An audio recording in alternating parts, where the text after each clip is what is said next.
കാർഷിക വിളയുടെ ഉൽപാദന വിപണന രംഗത്ത് 40 വർഷത്തെ പ്രവർത്തന പാരമ്പര്യവുമായി Bismillah rubber nursery. Bismillah rubber nursery, farm and gardens, Vaniyambalam. Edakkara മരുതയിൽ കൃഷിയിടത്തിലിറങ്ങിയ കാട്ടാന വ്യാപകമായി വിളകൾ നശിപ്പിച്ചു. മരുത പാലുണ്ട പൊട്ടിയിലെ 5 കർഷകരുടെ കൃഷിയിടത്തിലാണ് ശനിയാഴ്ച രാത്രി കാടിറങ്ങിയെത്തിയ ഒറ്റയാൻ കൃഷിനാശം വരുത്തിയത്. ചാലിൽ അഹമ്മദ് കുട്ടി, ചാലിൽ മുഹമ്മദ്, ആനപ്പട്ടത്ത് അസൈനാർ, ചക്കിപ്പറമ്പൻ ഹംസ, വാഴക്കുത്ത് ചെറി എന്നിവരുടെ തോട്ടങ്ങളിലാണ് കാട്ടാന എത്തിയത്. ഇവരുടെ ഏതാനും കമുങ്ങുകൾ, കുലച്ചതും അല്ലാത്തതുമായ നിരവധി വാഴകൾ എന്നിവയെല്ലാം നശിപ്പിച്ചിട്ടുണ്ട്. കൃഷിനാശം വരുത്തിയ ശേഷം പരിസരവാസികളെ ഏറെ നേരം ഭീതിയിലാക്കിയാണ് ആന കാട്ടിലേക്ക് തിരിച്ചുപോയത്.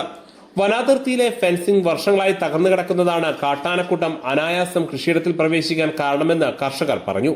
ഇതിനു മുമ്പ് ഒരാഴ്ച മുന്നേ വന്ന് അന്ന് വന്നിട്ട് അവിടെ കുറച്ച് വായും കവുങ്ങും നാശാക്കി. പിന്നെ ഇപ്പോൾ ഒരു 3 ദിവസമായില്ലേ, 3 ദിവസമായിട്ട് വന്നിട്ടുണ്ട്. ഇതിലെ ഇങ്ങനെ ഇങ്ങോട്ടില്ലേ കവുങ്ങും വായൊക്കെ അവിടെ നാശാക്കി. ഇപ്പോൾ ഇവരോട് പറഞ്ഞിട്ട് യാതൊരു തീരുമാനമൊന്നും ആയിട്ടില്ല ഇതുവരെയായിട്ട്. നമ്മൾ ഇത് അയച്ചുണ്ടാക്കിയിട്ട് എന്തൊക്കെ കാട്ടും ഇങ്ങനെ നാശാക്കി കളഞ്ഞിട്ട്. ഞങ്ങൾ നിരന്തരം കാട്ടാനയുടെ ശല്യമാണ്. ഫോറസ്റ്റിൻ്റെ അരിക്ക് ഉള്ള ഫെൻസിങ് അവർ റിപ്പയർ ചെയ്യുമെന്ന് പറയും, പക്ഷേ റിപ്പയർ ചെയ്യില്ല. ഇനി അത് റിപ്പയർ ചെയ്ത് അതിൻ്റെ പ്രശ്നങ്ങൾ തീർത്താൽ പോലും ഇപ്പോൾ ഈ ആന നിരന്തരം ഈ കാര്യങ്ങൾ പഠിച്ചൊരാനയാണ്. ഈ ആന പോസ്റ്റിൽ ചവിട്ടിയിട്ട് ലൈൻമ തട്ടാതെ ആന അകത്ത് കയറും.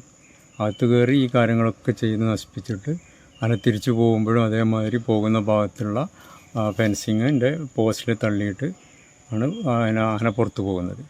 ഈ ഒരു സംരംഭം നമ്മൾ കൃത്യമായിട്ട് MLA-യോടും നമ്മുടെ നിലമ്പൂർ DFOയോടും നമ്മൾ ഈ കാര്യം അവരുടെ ശ്രദ്ധയിൽപ്പെടുത്തി. ഇനി നമുക്ക് ഇത്തരം ഫെൻസിങ് കൊണ്ട് ഈ ആനനെ പ്രതിരോധിക്കാൻ കഴിയില്ല എന്നുള്ളത് ഞങ്ങൾക്ക് കർഷകർക്ക് ഇപ്പോൾ 5-8 വർഷമായിട്ട് ഞങ്ങൾക്ക് മനസ്സിലായതാണ്.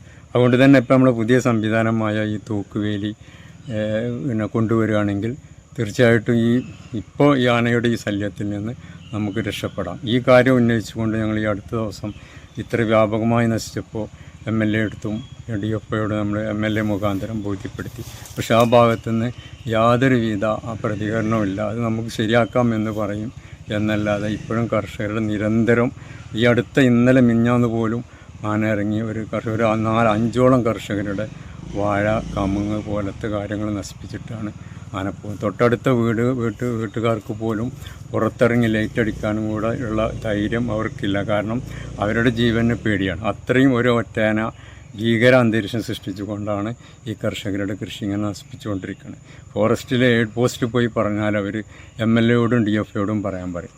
ഇവരെത്തിയെന്ന് പറഞ്ഞപ്പോൾ നമുക്ക് ഇങ്ങനത്തെ പ്രതികരണം കിട്ടിയത്. നിരന്തരമുള്ള കാട്ടാനശല്യം മൂലം കൃഷി അസാധ്യമായതായും ഇവർ പറയുന്നു. News bureau, Edakkara.